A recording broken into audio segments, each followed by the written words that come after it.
Page দেওয়া হয় বের। প্রিয় দর্শক, আসসালামু আলাইকুম। এই বাথরুমের টাইলসটি হলো এই অ্যাক্সমোনিকার একটি টাইলস, বা টাইলসগুলো খুবই সুন্দর বা খুবই ইউনিক একটি টাইলস। এই জয়েন্টগুলো বা টাইলসগুলো মার্টাম জয়েন্ট বা একুরেট পারফেক্ট ভাবে হয়েছে। আর এই বাথরুমে একটা বাথরুমের টাইলস লাগালে খুবই সুন্দর লাগে, খুবই ইউনিক একটা বাথরুম।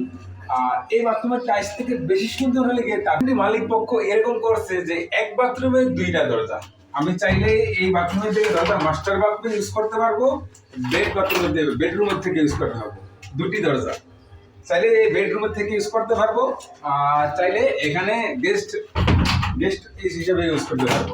দুটি দরজা আমার ঠিক আছে। এই সিস্টেমটা খুবই ভালো লাগছে। কম জায়গার ভিতরে তার দুইটি বাথরুমে ভাবে ইউজ করতে হবে বা দুইজনে ইউজ করতে হবে, এরকম ভাবে হয়ে যাচ্ছে।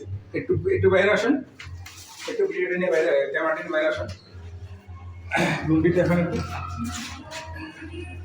এই হলো রুম, এই হলো দরজা বাথরুমের।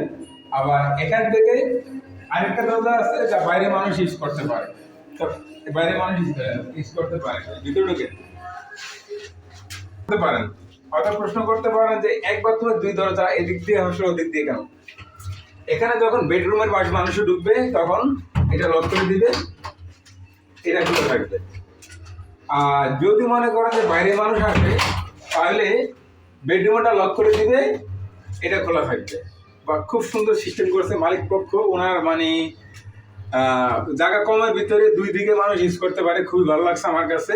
ভিডিওটা আপনারা কমেন্ট করে জানাবেন এই বাথরুমের কাজটা কিরকম হয়েছে। স্টপ।